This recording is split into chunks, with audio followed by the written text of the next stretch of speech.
Oi, gente, beleza? Boa tarde. Hoje a gente vai falar sobre o gênero reportagem, tá? Tá até aqui no quadro já, na página 80 do livro de português de vocês. Vocês vão encontrar um texto que ele se assemelha muito à notícia, né? Ao gênero notícia, mas há algumas particularidades na reportagem e é a partir disso que a gente consegue diferenciar esses dois gêneros muito semelhantes e que trazem né, bastante dúvida aí na hora da gente classificar, né, da gente identificá-los enquanto notícia e reportagem. Então, antes da gente começar a falar a respeito especificamente do texto que está no livro, né, da página 80, nós temos que também pensar em relação a esse gênero, né? O que seria uma reportagem? A reportagem é um texto do campo jornalístico também, né? Trata-se de um texto jornalístico a partir do jornal, né, que surgiu, né? É um gênero, é um texto, né? É um tipo de texto jornalístico, tá? É muito semelhante à notícia, né? Porque a notícia também é uma espécie de texto jornalístico, né? Escrito, filmado ou televisionado. Você pode encontrar, né, esse gênero sendo de uma maneira escrita ou ainda televisionado. Nós podemos encontrar e nós encontramos, né? Agora nesse momento que a gente está mais em casa devido à pandemia, temos assistido muito, né? Utilizado muito a TV como esse canal aí, como esse veículo de comunicação. E as reportagens são transmitidas por meio desses veículos, né? Não só a televisão, mas como computador, né? Jornais, né? Eu creio que a gente não, né, devido ao momento, né, a gente faça a leitura desses textos, né, mais pelo computador, né, devido à situação em que nós estamos. Filmado também, que é veiculado por órgãos da imprensa, por órgãos da imprensa, resultado de uma atividade jornalística, que pode ser o quê? Pesquisa, né? As atividades jornalísticas, cobertura de eventos, né? Tudo isso faz parte do gênero reportagem, né?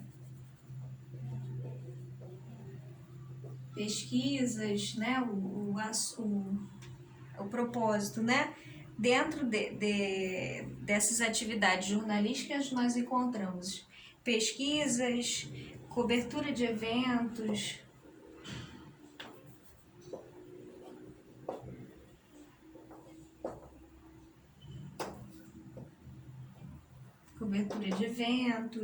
você pode encontrar também seleção de dados, interpretação e tratamento.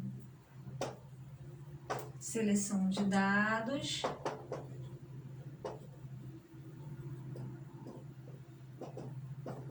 interpretação. Isso aqui é bem interessante da gente pensar nessa questão da interpretação e tratamento. São essas algumas atividades jornalísticas que nós vamos encontrar aí, né? Que basicamente consiste em adquirir informações, certo? É um texto com caráter muito informativo também, assim como a notícia, né? Adquirir informações sobre determinado assunto ou acontecimento para transformá-lo em noticiário. O resultado é uma notícia que é geralmente mais longa, é como se fosse uma notícia, mas geralmente é mais longa, com ingredientes críticos. Esse na verdade, deixa eu apagar aqui para a gente poder colocar com mais detalhes. Então, o que a gente pode pensar em relação à reportagem, né? É como se fosse uma notícia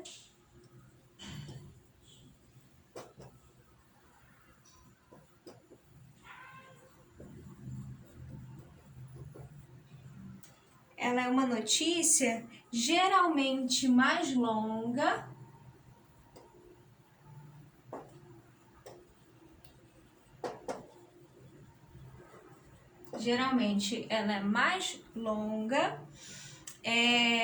com ingredientes críticos,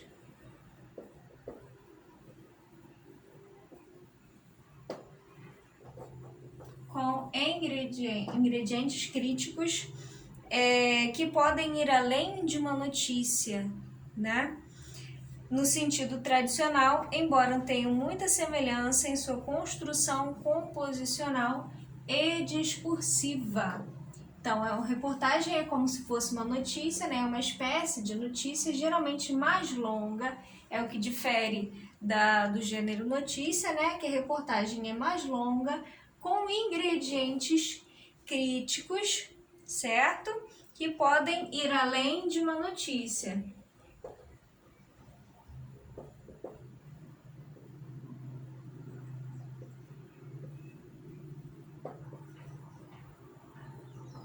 O que eu quero dizer com isso, né? Ingredientes críticos que podem ir além de uma notícia.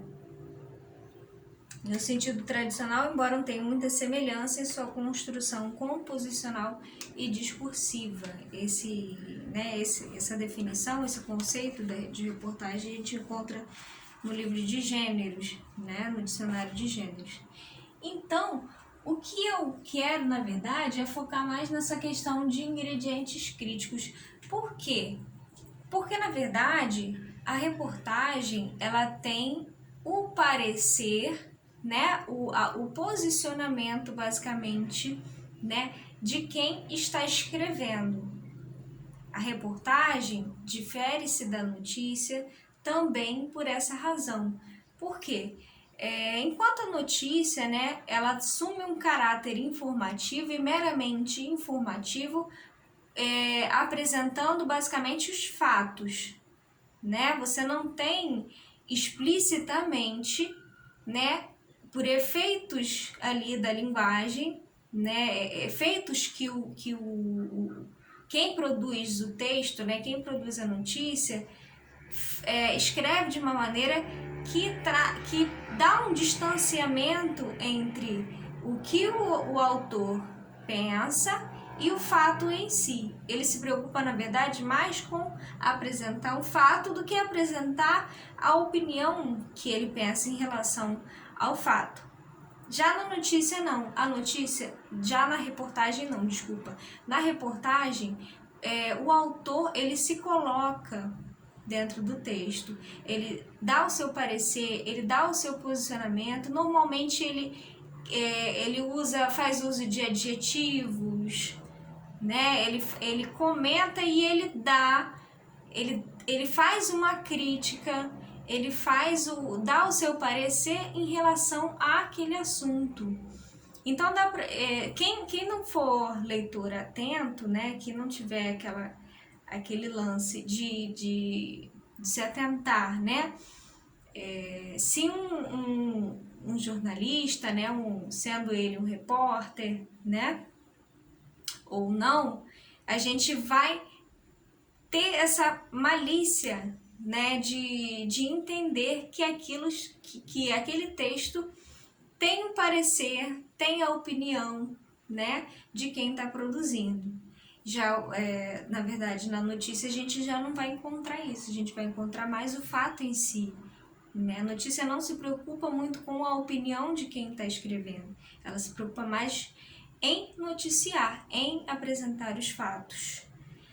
A reportagem, ela também é mais longa nesse sentido, porque ela além de apresentar o fato em si, ela também vai dar o seu parecer, a sua opinião, são esses ingredientes críticos, né, que vão além de uma notícia, certíssimo? Então, lá na página 80, nós podemos ver que há uma introdução aí, né? Uma introdução antes do texto, que fala algo relacionado à tecnologia, né? Ainda mais nesses momentos que nós estamos tendo agora, né? nesse momento, atualmente, né? A gente tem muito mais a inserção, né? A comunicação via YouTube, a comunicação via e-mail, né? Pelos aplicativos que nós temos e por aí vai. Cada vez mais a tecnologia está a serviço do homem, né? A tecnologia, a evolução da tecnologia está mudando a vida das pessoas em diferentes setores.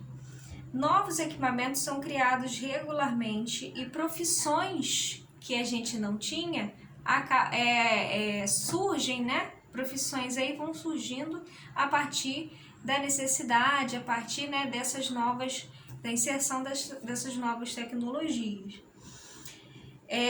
Para suprir a necessidade de um determinado público à espera de novidades. Então aí a gente tem uma reportagem, né, que trata a respeito de uma youtuber, que é a Bibi. Acompanhe lá comigo na página 80. Você percebe claramente, né, que a parte da estrutura é muito semelhante à notícia.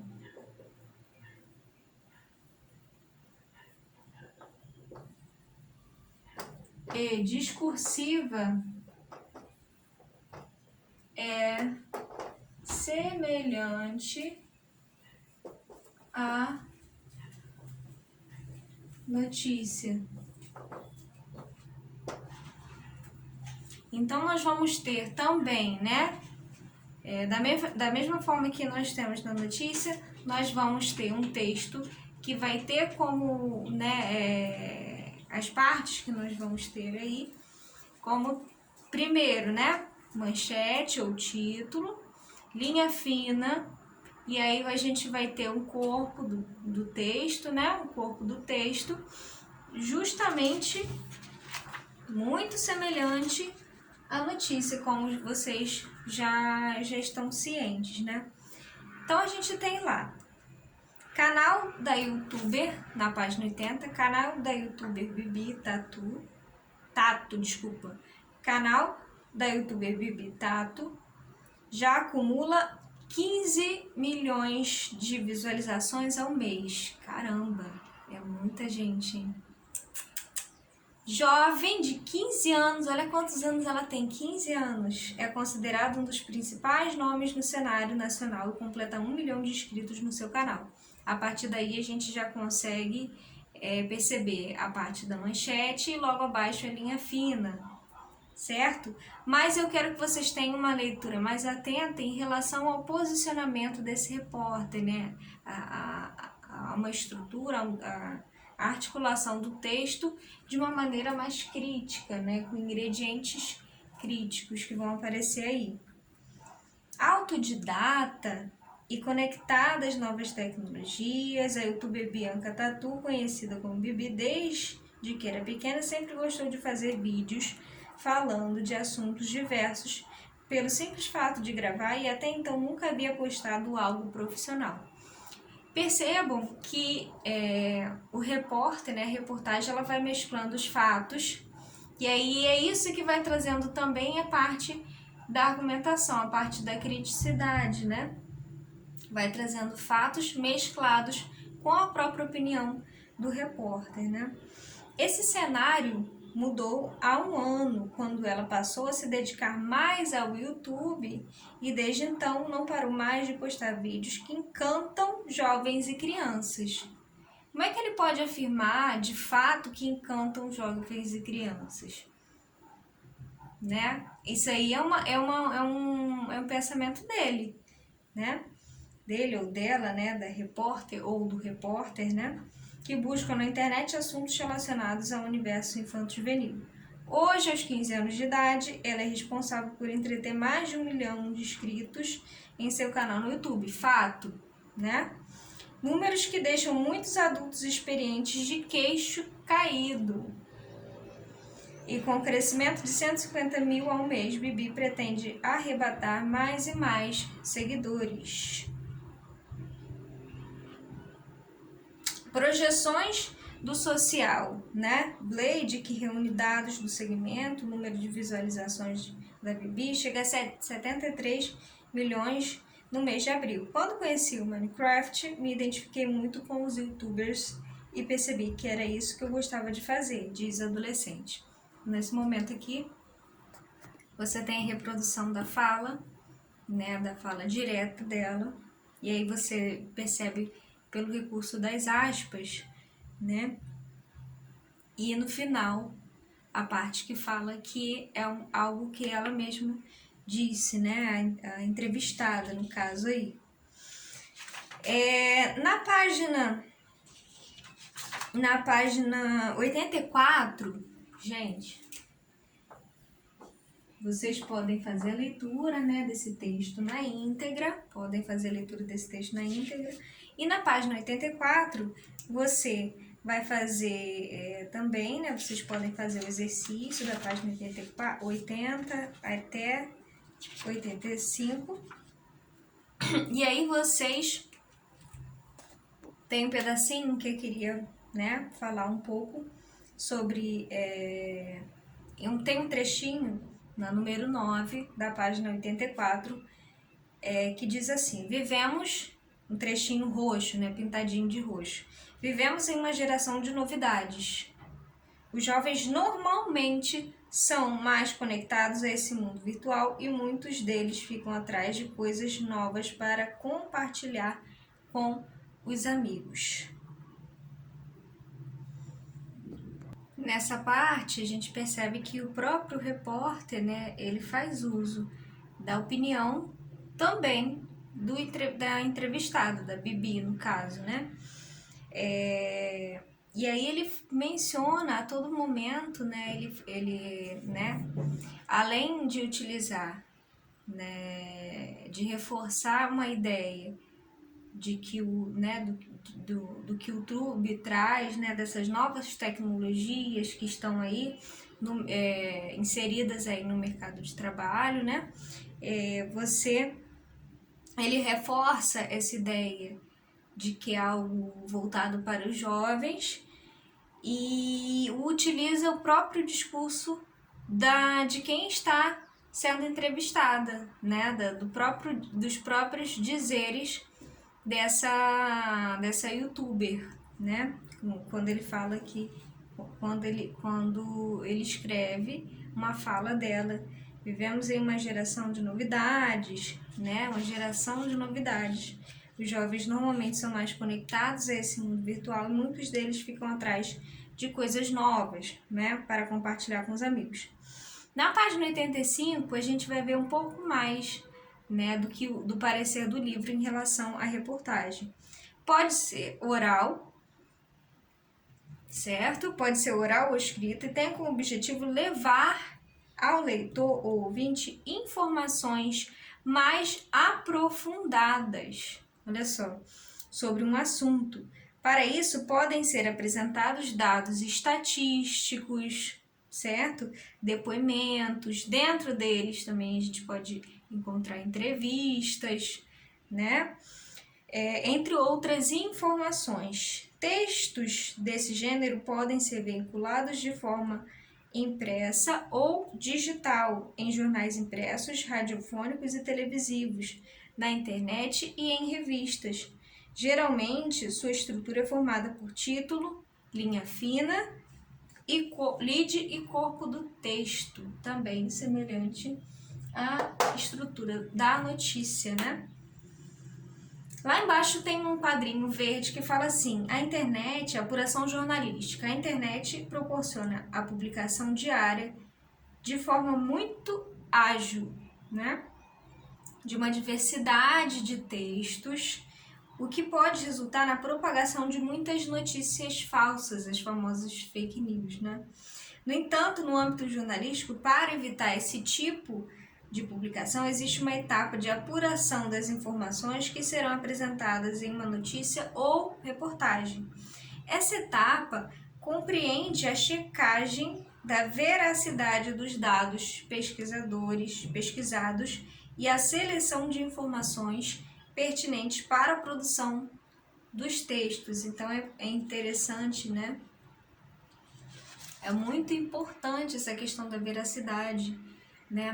Tanto nas notícias quanto na reportagem, né? Porque embora você tenha, né, mais por parte do leitor, né, um interesse em apresentar uma opinião, em apresentar um lado crítico, tem também o interesse de trazer informação, e a informação ela tem que ser verdadeira, né?